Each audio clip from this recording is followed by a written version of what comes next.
Hey guys, today I'm super excited to give you my spoiler-free thoughts on the new film Gran Turismo. Now, I attended a critic screening of this film and I've got to say I came out of it very pleasantly surprised. I've got to admit, I went into this movie with very low expectations. I wasn't 100% sure what it was about. All I know is it's based on a true story, but I know Gran Turismo is a video game, so I was like, are they going to try to do some video game adaptation and then weave in real life events? Like, what exactly is going to happen here? I didn't do a lot of research, clearly, and this movie is so much more than that. It's not really a video game movie. It's definitely more of a sports film, an underdog story. That's definitely the vibe that you get. Not so much a video game story. I will say there's a lot of video game aspects, right? The whole point of this movie, right, is it's focusing around a time that was in real life, truly happened, where they took people who had like the highest lap times in the Gran Turismo racing game and just kind of pitted them into like, hey, we're going to see if you can actually drive race cars. As a big promotion, obviously drummed up by marketing, even though it seems a little dangerous. It was like, hey, if you can race on screen, it's such a realistic game that we want to prove that we can take these drivers who are simulation drivers and put them behind the wheels of a real race car, send them to a academy, and train and learn how to race, and then eventually one person will go into the racing circuit. That is what they did. This was a real life thing, which I didn't even know happened. And that is what this film kind of follows. Now, it does have a lot of video game aspects as well. A lot of times while the racing is happening, it kind of slips into the screen that you would see from a video game. You see like the name and the spot that you're in above different cars. There's like the lines that you follow. Things like that, which I thought was really fun and unique, and it looked really great. It created some really great visuals, especially some moments where like they're driving and then a car would come around them, but he was really on his computer, or vice versa, right? I thought that was really cool and really smart way of kind of integrating the two. Now, when it comes to the sports part of this is a sports movie. So for those of you who aren't even into race car driving or racing, it's actually a little bit, it's still entertaining. And for those of you who are, I think you'll really love this movie. Now, here's the thing. It centers around this guy, Jan, right? He's like, it's very centered around him from the very beginning, okay? He's played by someone named Archie, who's really, really good. Actually, he's very, very good. And then the coach of these kids that they brought in, these simulation racers, as they call them, is played by David Harbour, who's fantastic. The marketing guy, Orlando Bloom. All really, really great, strong leads, okay? David Harbour is easily the standout of this film, and that's not...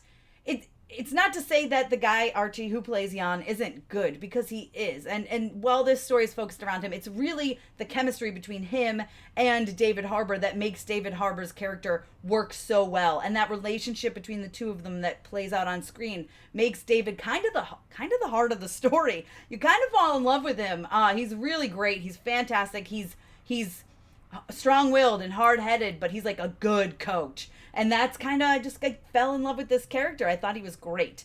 Jan, also very easy to root for. Orlando Bloom does a good job as the marketing rep, but there's some moments where you kind of don't like him, some decisions he starts to make. But again, he is coming in from a marketing standpoint, so he's trying to think money. He's not trying to think like being nice to people. So there's some moments where you start to kind of not like him. Now, I will say, all of the racing sequences are actually done really well. They're entertaining. You're kind of on the edge of your seat. They don't spend too long on them, right? It's not like, you know, sometimes they spend a little bit too long on maybe pod racing or something like that, and you're like, okay, all right. No, every time a race is done, it's done well, it's thrown in there, but there's enough stuff surrounding it that you're not just stuck in a race for an hour. You know what I mean? They're spread out. Speaking of spread out, one of the things that kind of falters this movie, that makes this movie falter, is that there are several different stages of Jan's journey that we're following, right? We're starting with him like playing video games and not having like left his house yet and trying out for that. Then we see him in the academy. Then we see him later. And, you know, you're just kind of like, okay, because of this, each like moment, each section of his journey kind of has a climax. So you're like, oh, we're getting close to the end of the movie, especially like the academy stuff, and then you realize no. And there's actually several climaxes throughout the racing career as well. So you're kind of like, what's happening? Like, it makes the movie feel longer than it is, which is never a good thing. So there's that issue with it. Another issue that I had was they try to have this relationship with his parents. And it's very important, his relationship with his father. Towards the end, you really get to understand that that is an important part of the film. However, his parents aren't in it enough to have you really care or build that emotion. It kind of starts at the beginning, and then like when he's doing his own thing, he doesn't even really like talk to his parents. You don't really see his parents very much until they come in at the end. And so because of that, it's like this really heavy emotional beat that I think is supposed to make you feel something. And I was just like, all right, like, let's get to the race. Like, I'm not, and I cry at everything. I get emotional at everything. And I was kind of like, all right, let's move it along. Like, so let's get to the next part of the story. Because I just didn't feel anything for his relationship with his father, which is unfortunate. And I'm not sure how they could have fixed that, because the movie's already teetering on a little bit too long. So to try to add more, I'm not really sure. But that was somewhere where it fell flat for me as well. But overall, you know, also, I will say a relationship with this girl that he has, again, same sort of thing. She's in it, then she's not, then she is, and you just kind of don't care, which I hate to say, but it's true. So listen, overall, I had a lot of fun with this movie. I was very pleasantly surprised. I went in thinking it wasn't going to be that great. I'm going to be honest. And I was fully entertained. There was a lot of moments where I was really in it and very like invested in this journey, mostly because of David Harbour. I thought he was just so good in this movie. I really enjoy, you can tell he like put his heart and soul into it, right? Into this character. And it made me love that character, even though maybe you're not supposed to like him that much from the beginning, but I did. And I rooted for Jan as well. It's a great sports film, underdog story, gets a little bit emotional at times.